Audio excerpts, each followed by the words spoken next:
Alors, bonjour, il est 10h02. Nous allons donc commencer. Alors, bienvenue donc au webinaire d'aujourd'hui. C'est un aperçu de l'énoncé d'impact environnemental pour le NPD, pour le WRA. Avant de commencer, je me reconnaître que le site NPD se trouve sur le territoire non cédé du peuple algonquin à Anishinaabe et que le projet WR1 se trouve sur le territoire de traité 1 et 3, de même que sur la patrie du Red River Métis. L'LNC reconnaît et apprécie la connexion des Autochtones à ces endroits. Et on reconnaît également la contribution des peuples autochtones et d'Inuit au renforcement des collectivités où se trouvent ces installations. Alors, le webinaire d'aujourd'hui est un aperçu des énoncés d'impact environnemental et nous avons donc nous allons donc nous pencher sur le processus d'évaluation environnementale et on va donc vous présenter ça. On va présenter les résultats de chaque évaluation et ce que sera présenté dans l'énoncé d'impact environnemental. On va commencer comme d'habitude avec une présentation des équipes de projet. Ensuite, il y aura une période de questions-réponses et une discussion. Avant de céder la parole donc à Katie et Jack, nous allons vous présenter quelques points administratifs. Comme d'habitude, nous avons l'interprétation simultanée pour cette discussion. Vous y avez accès donc en français et en anglais en cliquant sur l'icône qui a l'air, qui a le format à la forme d'un globe. Donc, vous cliquez dessus, vous choisissez donc la langue de votre choix. Il y a un petit décalage avec l'interprétation. Donc, attendez l'interprétation avant d'intervenir, parler clairement. Et la session aujourd'hui va durer un peu moins d'une heure. Donc, on veut terminer donc vers moins 10. Utilisez l'icône questions-réponses pour soumettre vos observations, vos questions. Ensuite, on va répondre à toutes les questions à la fin. Nous sommes en train d'enregistrer ces sessions et on va les afficher sur le canal YouTube après. Donc, on circule également les liens aux participants. Si vous avez des problèmes techniques, si vous avez des questions après le webinaire que vous n'avez pas eu l'occasion de poser, qui vous viennent à l'esprit après le webinaire, n'hésitez pas à nous contacter donc à irmstakeholder@cnl.ca ou par wlcommunications@cnl.ca. Alors maintenant, je vais vous présenter les présentateurs. Nous avons Katie Shorter, qui est gestionnaire donc au projet WR1, et Jeff Miller, qui est donc un gestionnaire du déclassement également. Avant de vous céder la parole, on va commencer avec un sondage. Alors, Rachel, on va commencer avec notre première question.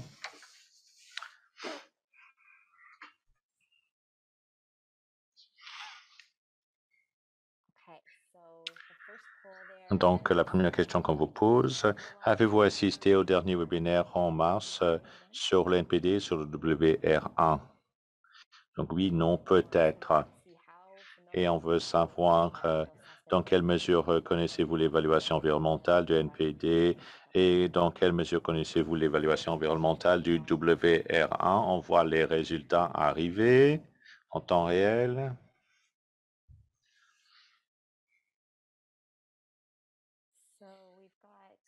Alors, la plupart des gens connaissent un petit peu donc l'évaluation environnementale du NPD, peut-être moins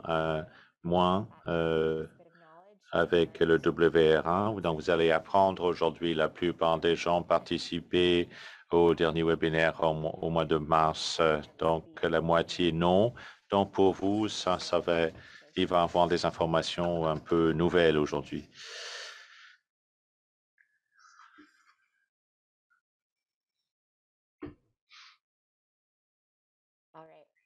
Alors, très bien.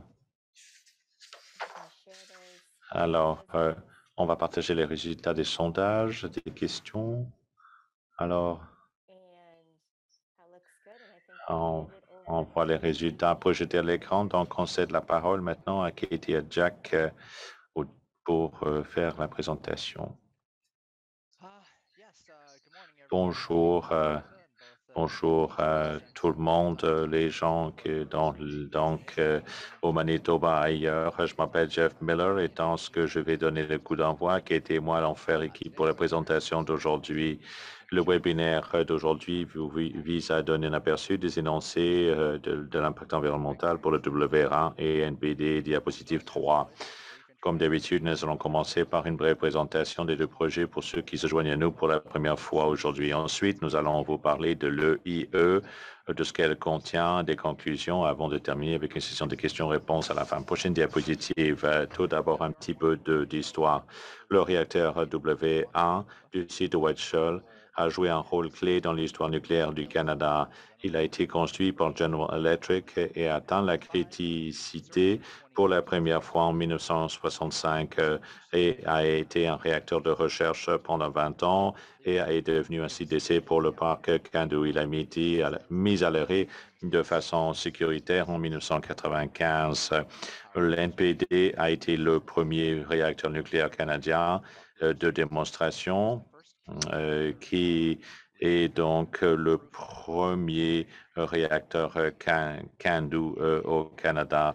Le réacteur NPD est entré dans l'histoire en 1962 lorsqu'il est devenu la première centrale nucléaire au Canada à produire de l'électricité et est devenu un terrain d'essai pour la recherche et le développement qui a mené l'application commerciale du système CANDU. Le site est en état d'arrêt depuis 1980. Il s'agit donc des anciens réacteurs. Le WR1 est un réacteur de recherche, le NPD est un réacteur de démonstration. Les deux ont été construits sous le sol et dans le socle rocheux. Les deux sont sous surveillance depuis plus de 30 ans et conviennent parfaitement à l'élimination sur place. L'élimination sur place consiste à éliminer finalement les déchets sur place. Il s'agit de remblayer les installations avec du coulis, qui est un ciment fluide. On laisse tout ce qui se trouve sous terre remplace le coulis. Le coulis encapsule les matériaux et stabilise l'installation à long terme. Il transforme les très importantes structures en béton des bâtiments du réacteur en installation permanente de stockage des déchets à barrières multiples. Mais avant de pouvoir mettre en œuvre cette proposition, l'LNC doit se soumettre à une évaluation environnementale fédérale du projet. Prochaine diapositive. La loi canadienne sur l'évaluation environnementale de 2012 et ses règlements constituent le cadre juridique des évaluations environnementales fédérales au Canada entreprises avant 2019. L'objet de la loi est de protéger l'environnement contre les effets environnementaux négatifs importants causés par un projet désigné et de veiller à ce que les projets désignés soient envisagés et réalisés avec prudence. Les évaluations environnementales des projets en vertu de la loi sont menées par une autorité responsable, c'est-à-dire l'un des trois organismes fédéraux. Dans notre cas, c'est la Commission canadienne de sûreté nucléaire, la CCSN. Le promoteur LNC prépare un énoncé des incidences environnementales qui contient toutes les informations et données d'évaluation pertinentes dont la CCSN a besoin pour déterminer les incidences du projet sur l'environnement. Maintenant, pour vous permettre de mieux comprendre ce que contient un EIE, je vais laisser la parole à Katie Shorter de l'équipe de l'NPD. Merci, Jeff. Bonjour. J'ai vu une note dans le clavardage qu'il ne pleut pas, mais qu'il n'y a pas de soleil. Mais ici à Deep River, il fait soleil. Alors, un petit peu de détails sur la méthodologie utilisée. Une EIE suit une méthodologie structurée pour déterminer si le projet proposé a un effet sur l'environnement. Pour commencer, nous identifions les composantes, donc les aspects généraux et spécifiques de l'environnement que nous voulons protéger. Alors, ce sont des caractéristiques environnementales qui peuvent être touchées par le projet et qui sont identifiées comme étant importantes par le promoteur, les agences gouvernementales et les peuples autochtones et le grand public. La valeur d'un élément est liée non seulement à son rôle dans l'écosystème, mais aussi à la valeur que les gens lui accordent. Nous établissons également les zones d'études à une zone d'études sur les lieux, à une zone d'études locale et régionale autour du site du projet proposé. Et c'est là où on prévoit des effets possibles émanant du projet. Ensuite, on doit fournir une description de l'environnement existant. Alors, c'est-à-dire quelles sont les conditions actuelles sur le site du projet. Ensuite, nous examinons toutes les différentes façons dont le projet proposé peut interagir avec les champs, l'environnement environnant, et nous examinons également les mesures d'atténuation qui peuvent être utilisées pour minimiser les effets sur l'environnement. Enfin, nous devons évaluer l'importance de tout effet résiduel et prendre en compte les effets cumulatifs également, donc c'est-à-dire les effets de notre projet sur l'environnement et les effets des projets avoisinants également. La méthodologie structurée pour évaluer les effets consiste à examiner les différents aspects de l'environnement. Si on regarde à droite, on voit donc, les composantes environnementales, ce sont donc des composantes que nous évaluons pour déterminer l'impact du projet sur l'environnement. Vous allez voir que euh, les CV composantes sont donc organisées sur leurs composantes environnementales pertinentes. Prochaine diapositive. Les informations utilisées pour sélectionner les composantes pour établir l'environnement de référence et effectuer l'évaluation proviennent de diverses sources. Des données existantes, par exemple, de nouvelles études réalisées pour approfondir notre compréhension de chaque site, y compris des études sur les caractéristiques souterraines, des enquêtes sur la faune et la flore, et également une caractérisation détaillée des réacteurs eux-mêmes. On intègre les connaissances et les commentaires des communautés autochtones et du grand public afin d'améliorer notre compréhension de l'environnement existant et de garantir que l'évaluation porte sur les éléments les plus importants pour les personnes qui vivent à proximité. Alors, dans le cadre de cette présentation, on va vous présenter la rétroaction du grand public et des collectivités autochtones. On les a utilisés donc pour mettre à jour notre évaluation et notre énoncé également. Prochaine diapositive. Depuis le début du projet en 2016, quand on a fait la description du projet, l'NC se sont adressés aux collectivités autochtones et au grand public qui pourraient être touchés par le projet. Ces activités aident les CNL à recueillir des commentaires et des suggestions pour améliorer sa compréhension de l'environnement local et des aspects du projet qui sont les plus importants pour les populations locales. Avec de nombreuses Premières Nations et métisses de la région, nous avons pu établir des relations officielles et des accords de contribution qui soutiennent et permettent aux collectivités autochtones de participer au processus d'évaluation environnementale des projets. Les LNC ont intégré le savoir autochtone dans ces évaluations par le biais d'études nouvelles et existantes sur le savoir traditionnel et l'utilisation des terres.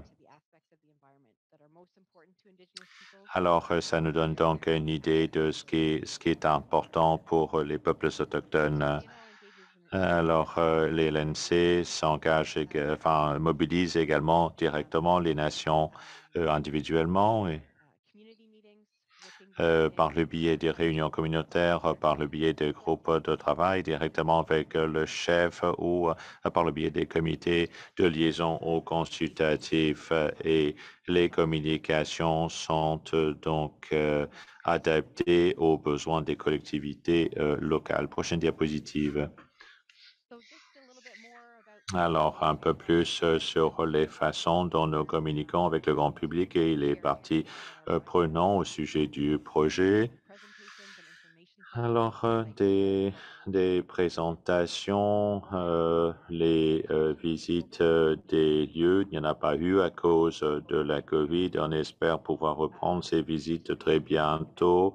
La participation donc aux activités d'engagement du public. On a également eu des activités de porte ouverte et ensuite les webinaires et les séances d'information technique comme ce qu'on fait aujourd'hui. Il y a deux mécanismes qui nous permettent de cueillir la rétroaction, donc par le biais des commentaires formels, par le biais du processus d'évaluation environnementale. Ensuite, il y a également des discussions beaucoup plus informelles. Alors, prochaine diapositive.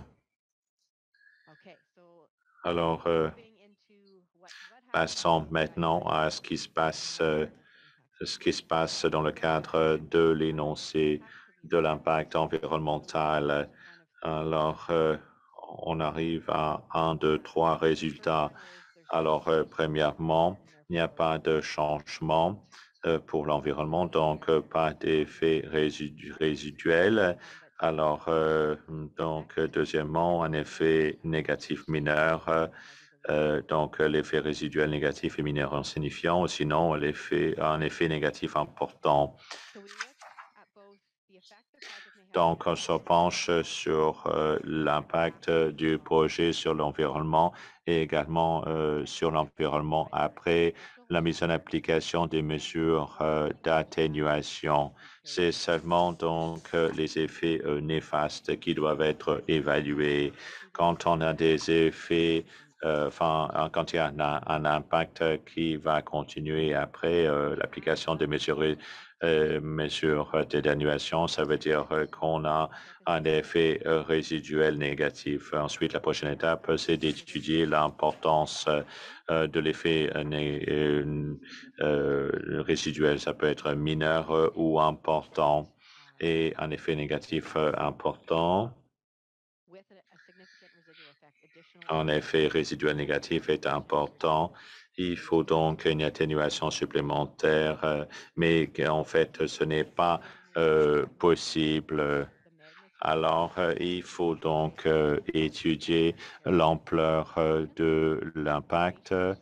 Alors, il y a ensuite la zone géographique sur laquelle on peut mesurer les effets, la durée et la fréquence de l'effet. Le degré d'inversion, d'atténuation, l'importance écologique et ensuite la santé humaine, c'est-à-dire le degré auquel les aspects physiques de la santé humaine peuvent être affectés. Alors, on va maintenant passer à la prochaine diapositive et nous allons parler très rapidement des composantes environnementales. Alors, revenons en arrière. Voilà, c'est ça.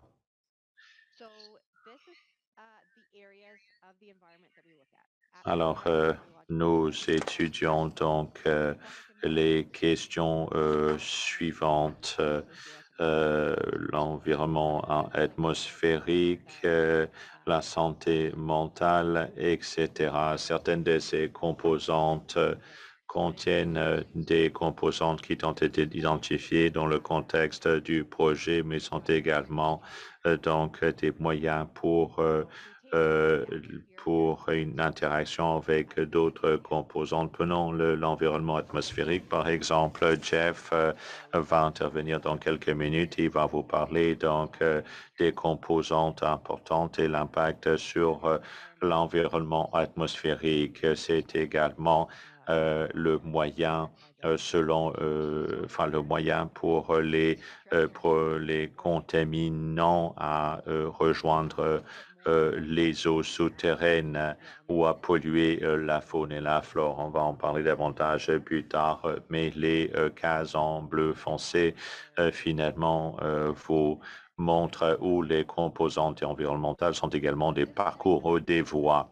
Alors maintenant, je vais céder la présentation à Jeff et lui, il va vous présenter en détail chacune de ces composantes environnementales, les composantes valorisées et ensuite les résultats de nos évaluations par la suite. Merci, Katie. Prochaine diapositive, je vous prie, Mike. Nous allons donc regarder chacune de ces composantes environnementales pour vous donner une idée finalement de ce qu'on étudie. On ne va pas rentrer dans tous les détails parce qu'il y a 1000 pages d'évaluation, c'est trop pour un webinaire d'une heure. Donc, on va donc vous donner l'essentiel, ensuite répondre à vos questions. Commençons avec l'environnement atmosphérique. Nous examinons ici deux composantes valorisées principales, à savoir la qualité de l'air et le changement climatique. Nous examinons des indicateurs spécifiques comme la façon dont le projet contribue à la pollution de l'air et les émissions de contaminants volatiles ou dangereux, c'est-à-dire la poussière pendant la démolition.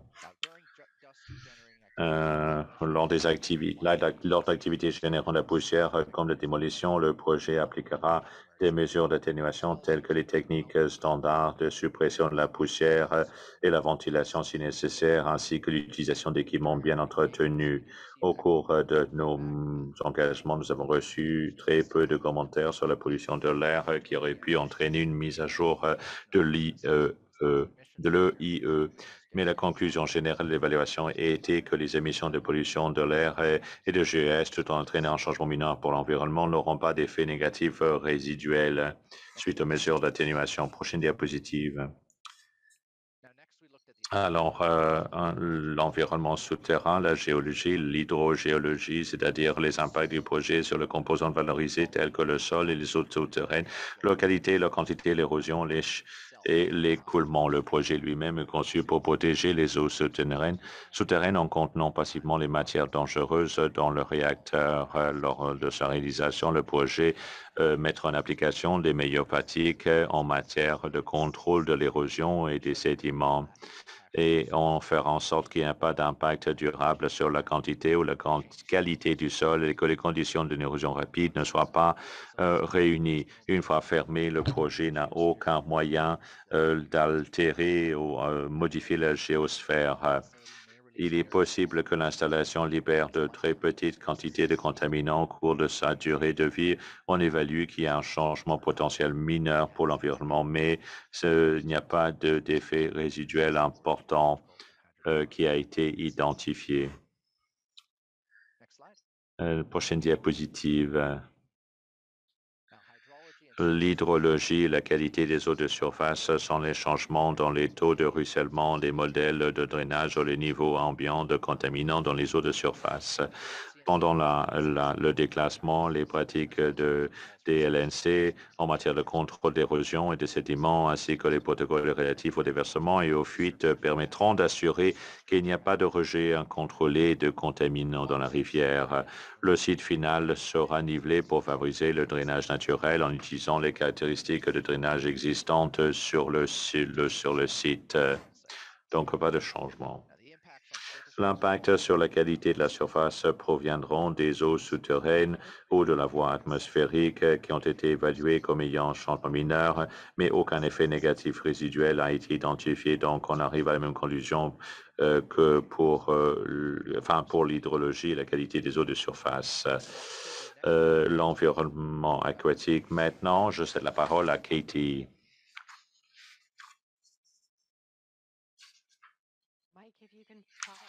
Mike, pourriez-vous finalement projeter la prochaine diapositive? Passons donc à l'environnement aquatique. Et ici, nos composantes valorisées sont la végétation aquatique, les invertébrés aquatiques, le poisson et l'habitat du poisson. Et nous avons examiné les changements de qualité ou de la quantité de l'habitat du poisson, la structure de la communauté des macro-invertébrés benthiques et ensuite la radiochimie de la chair du poisson. Certaines de nos principales mesures d'atténuation sont en fait liées à la protection de d'autres composants de l'environnement. Par exemple, il n'y aura pas de rejet d'effluents liquides qui pourrait mener à une nuisance sur l'environnement aquatique, comme on vient de dire. Le projet est conçu pour mettre en place des mesures d'atténuation pour endiguer ou contenir les contaminants. Les autres mesures d'atténuation pertinentes qui ne figurent pas sur ces diapositives sont les suivantes. Les pratiques de contrôle de l'érosion des sédiments et d'autres. Alors, les impacts peuvent provenir de la qualité des eaux souterraines et de surface et l'EIE ne prévoit que des changements mineurs pour l'environnement aquatique et aucun effet résiduel négatif. Prochaine diapositive, je vous prie.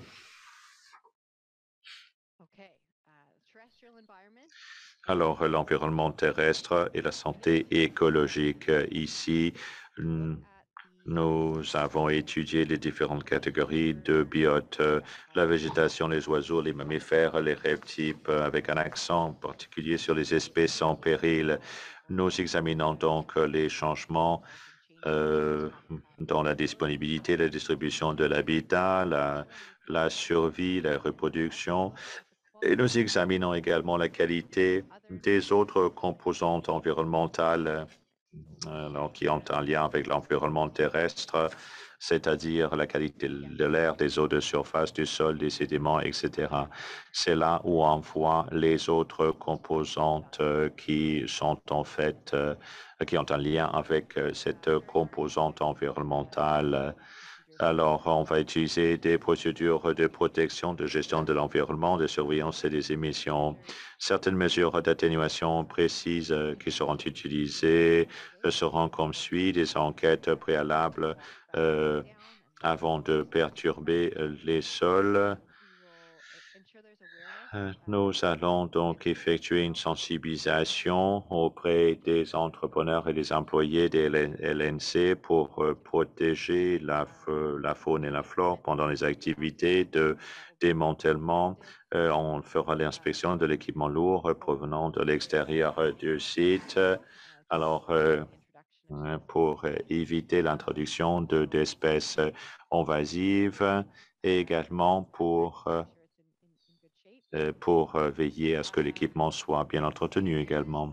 Alors, il y aura également donc des véhicules qui vont circuler, donc il y aura des limites de vitesse, on aura des clôtures et de la signalisation aux endroits de passage fréquents.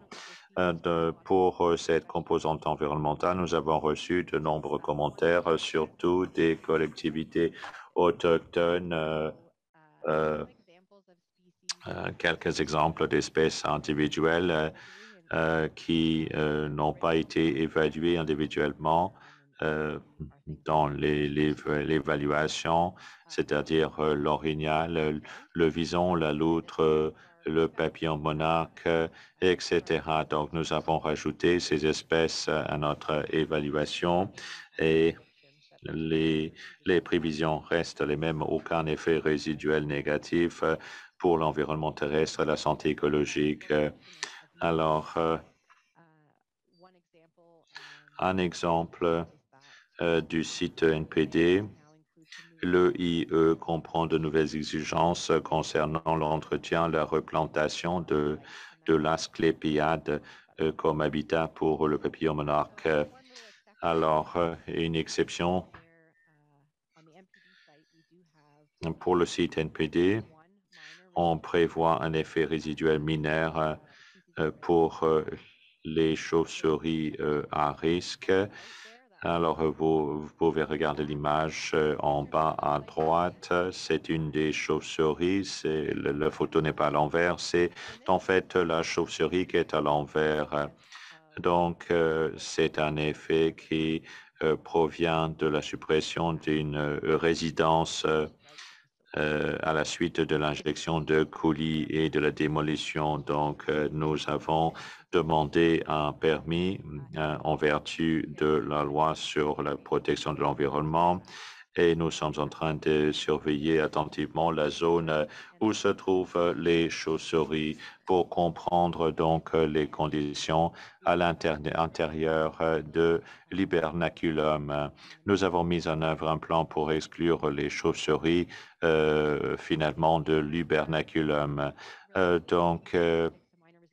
En bref, même si on prévoit un effet résiduel mineur, on n'anticipe pas un impact significatif sur le rétablissement de l'espèce parce qu'il y a un très petit nombre de chauves-souris qui sont touchées. On met en place des mesures d'atténuation pour exclure les chauves-souris de l'installation avant l'hivernation. Et donc, il y a également un habitat offert par la forêt avoisinante. Prochaine diapositive, Mike. Le prochain aspect est la santé humaine. Dans cet environnement, nous regardons les humains, la santé publique ainsi que celle des travailleurs. Nous regardons les effets aux gens pendant l'exécution de notre travail de décontamination, pendant la période institutionnelle de contrôle et parce que nos projets vont créer des dépôts permanents. Nous regardons différentes utilisations du site et les effets sur les gens. Et c'est ça que l'image ici essaie de montrer. Nous regardons la proposition de l'installation qui est ici en vert foncé.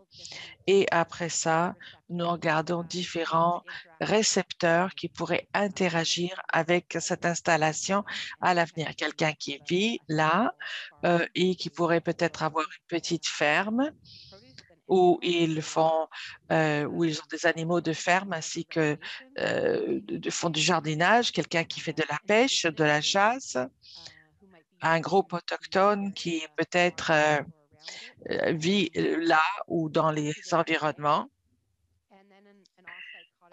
Et peut-être quelqu'un qui vient au chalet, les gens qui sont en aval. Alors, du côté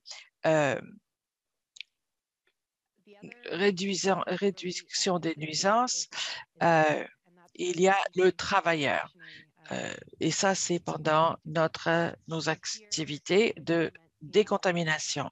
Là, on mettrait en application, évidemment, la protection contre les radiations, l'identification des méfaits, des dangers, ainsi que la planification détaillée du travail.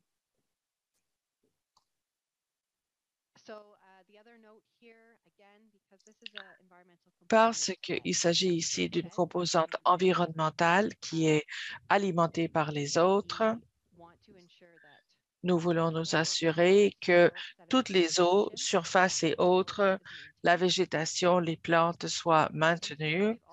Et ici, nous avons aussi des commentaires qui nous ont aidés. Alors, pour le WR1, quand on a regardé, qu'on a ce qu'on appelle la diète d'un récolteur, quelqu'un qui fait du récoltage, enfin de la chasse et de la pêche, on a ajouté le wiké et l'orignal. Et pour le NPD, depuis qu'on a fait les commentaires aussi, nous avons aussi augmenté le nombre de récepteurs pour inclure un groupe autosuffisant de autochtones qui serait en interaction avec le site et la région dans un style de vie plus traditionnel autochtone. Alors,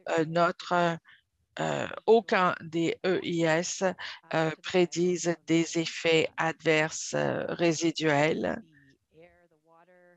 L'eau, l'air, le sol et la biote et ne devrait avoir aucun effet résiduel qui affecterait la santé.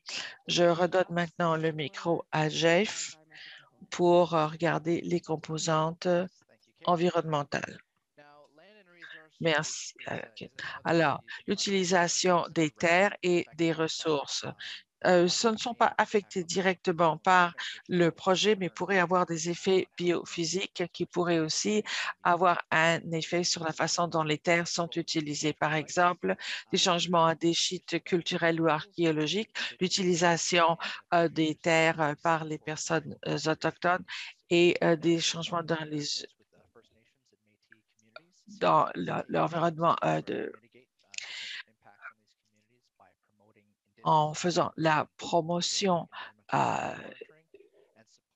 autochtone et la surveillance environnementale, c'est un moyen de mitiger la situation, ainsi que de faire des appuis pour les utilisations traditionnelles d'utilisation des terres pour des phases cérémoniales, encourager la reconnexion et la guérison. Comme Katie a mentionné, le EIS prédit qu'il n'y aura aucun changement biophysique sur l'environnement et donc aucun effet adverse résiduel dû au projet. Prochaine diapo. Aussi, l'environnement socio-économique examine les aspects sur l'emploi, les revenus, les opportunités d'affaires, les finances gouvernementales, infrastructures communautaires, services, parce qu'il y aurait peut-être un environnement changé.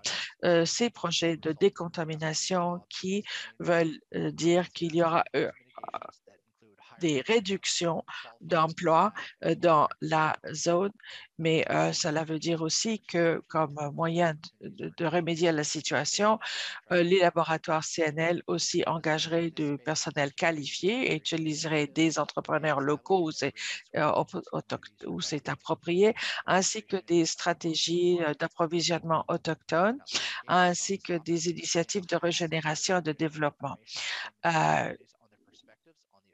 Nous avons eu les perspectives des communautés autochtones qui ont été inclus, mais les changements sont si mineurs qu'il n'y aurait aucun effet résiduel adverse sur l'environnement socio-économique.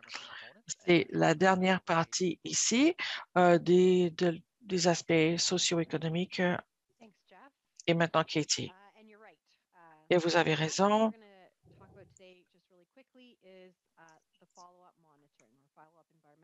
Alors, le suivi environnemental de surveillance. Alors, juste pour vous pointer dans la bonne orientation et à ce stade-ci, nous sommes à l'étape d'ébauche. Nous voyons ici des détails préliminaires sur notre évaluation d'impact environnemental sur la section 11.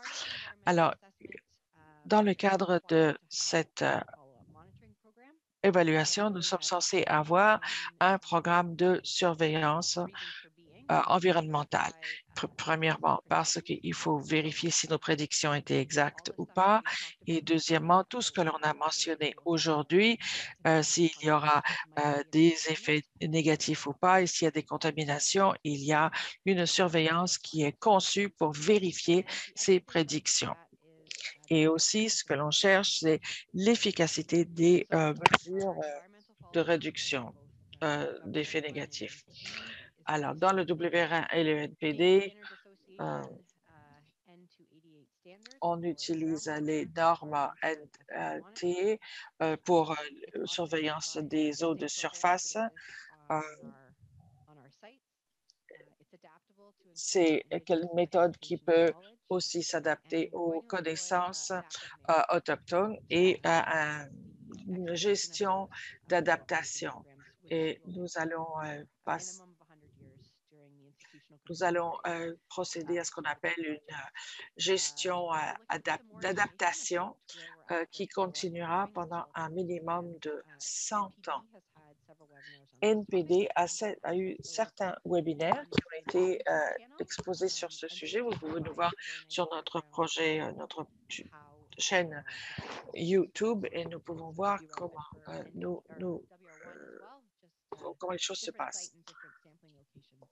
Et il y a différents endroits où nous faisons des échantillons et vous pouvez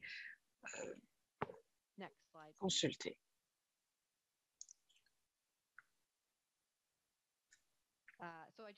Donc, je veux juste terminer ici en réitérant les prédictions qui ont été faites par notre évaluation environnementale pour le NPD et le WR, qui est que nous allons fournir un moyen de faire de l'élimination in situ en respectant l'environnement et la santé humaine.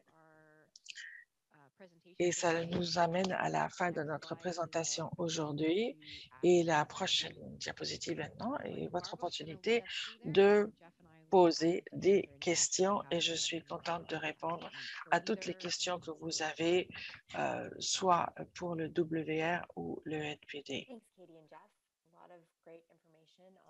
Merci Katie et Jeff de très bonnes informations sur le processus. Alors, je cherche ici à voir si des gens ont des questions à poser. Bon, quelle est la météo ici? Ah, ben, c'est à Petawa.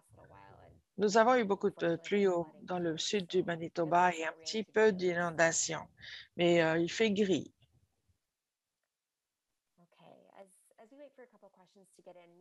Bon, pour commencer peut-être, Katie et Jeff, on n'a peut-être pas parlé entre le document ébauche qui avait été, bon, enfin, oui, on en avait fait un il y a quelques années. Et qu'est-ce qui va se passer entre le document ébauche et le document final, entre chaque étape? Je vais commencer et Jeff peut suivre. Alors, quand on avait fait la déclaration d'impact environnemental en 2017, et Jeff peut me corriger si je me trompe de date, et il y avait une opportunité pour les agences gouvernementales et le public de pouvoir faire leurs commentaires. Depuis ce temps-là, nous essayons d'aborder tous ces commentaires et de répondre à ces commentaires et d'améliorer nos évaluations ainsi que de nous assurer qu'on a tous les détails nécessaires. Alors, nous sommes à quelques semaines de remettre une ébauche réexaminée. Et après ça, il y aura un examen technique qui est fait par l'équipe pour voir comment nous avons pu adresser ces commentaires et ces questions qui sont venues de la part du fédéral ainsi que du public. Et à ce stade-là, on s'attendra à recevoir des demandes officielles de demandes d'informations supplémentaires. Et après ça, on peut émettre un document final et faire un rapport d'évaluation environnementale et après ça, passer à une audience. Jeff, avez-vous quelque chose à ajouter là-dessus? Juste quelques petits détails. Alors, depuis 2017, comme Katie a dit, nous avons essayé de répondre aux questions par les agences gouvernementales. En ce faisant, depuis 2017, l'environnement réglementaire de ces deux projets-là a évolué. On est passé de mise à jour à certaines exigences qui doivent être satisfaites. Comment améliorer nos évaluations avec ces changements, ainsi que l'aspect de réconciliation et d'engagement auprès des communautés autochtones. Et nous mettons beaucoup d'importance pour participer et s'engager de façon significative avec nos communautés autochtones et bâtir ces relations. L'engagement auprès des communautés autochtones est intégral et nous voulons nous assurer de comprendre tous les aspects des projets. Merci Katie et Jeff. Nous avons une question ici qui est semblable à ce que l'on vient juste de dire, mais je vais la répéter néanmoins. Peut-être que l'on peut ajouter quelque chose. Mike Addis demande, quel est l'état euh, des choses pour l'approbation? Où est-ce qu'on en est? Je pense qu'on l'a déjà mentionné, mais vous pouvez peut-être nous le redire. Oui, je vais commencer. Jeff peut enchérir. Comme je viens de le dire, les deux projets se préparent à faire l'examen des revoir les déclarations d'impact, le IS, et c'est censé prendre à peu près 90 jours. Après ça, il y a une période pour réagir, répondre. À part la date enfin, les dates pourraient changer en dépendant des changements, en dépendant des commentaires et combien de temps ça prend pour y répondre. Je dirais que de façon approximative, ça pourrait, on va déposer les ébauches maintenant et peut-être d'ici un an, on devrait avoir une déclaration d'impact finalisée que l'on peut donner. Oui, ça s'aligne avec ce que je pense. Le WR1 devrait être soumis à la fin du mois de mai ou la première semaine de juin et cet examen technique dure à peu près 90 jours et le document final d'ici 12 mois. Après ça, il y a une audience avec la Commission de la sécurité nucléaire et on devrait avoir le résultat final en 2023. Merci. Ça nous donne pas mal de détails. Je ne vois pas d'autres questions.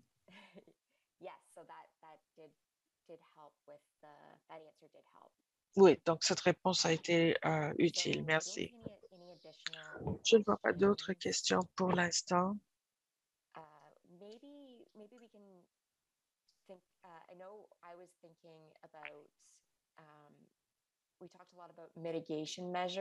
Nous avons beaucoup parlé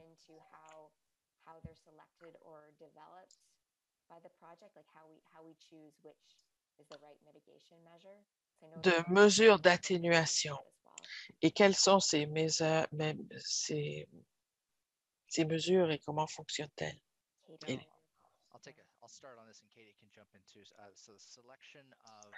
Je vais répondre. Donc, ces mesures d'atténuation, bon, c'est pas une situation blanc et noir. Il y en a différentes pour différents effets. Par exemple, si c'est atmosphérique, on sait que la libération va être de ces produits va être par le biais de la poussière. On regarde les pratiques exemplaires, on regarde les procédures que l'on utilise déjà et on essaie de garder nos libérations de produits aussi basses que possible. C'est un thème, c'est une façon d'aborder les choses. On s'assure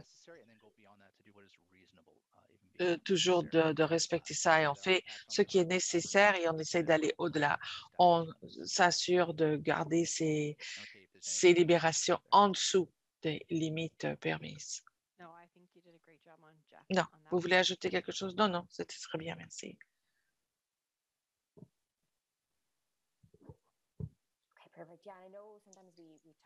Des fois, le public aussi enfin, je n'ai pas d'autres questions. Je pense que nous allons terminer rapidement avec un petit sondage parce que nous avons un autre webinaire ce matin qui commence à 11 heures, heure de l'Est, et à 10 heures, heure du centre. Et si vous êtes intéressé, c'est aussi une présentation de l'équipe là-bas. Alors, on va procéder à nos sondages de fermeture et vous pouvez aller à l'autre webinaire si ça vous intéresse. Et nous allons pouvoir partager les liens au webinaire de ce matin. Alors, commençons avec ce sondage de fin. 2 petites questions. Alors, comprenez-vous mieux les conclusions de l'évaluation environnementale du NPD? Et vous pouvez choisir oui, non ou peut-être.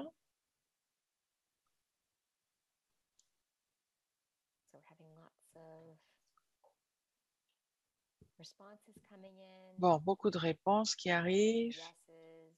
Des oui, des peut-être.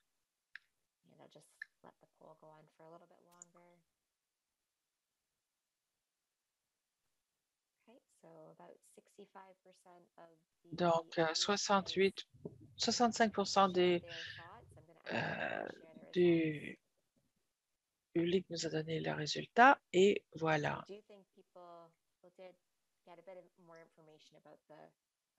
Est-ce que vous pensez avoir un peu plus là-dessus? Alors, nous espérons que vous allez nous rejoindre au prochain webinaire et on fera un autre après. Nous en avons d'autres qui vont venir bientôt. Alors, gardez l'œil sur votre courriel et vous pouvez aller à notre site web sur la rubrique événements. Merci beaucoup.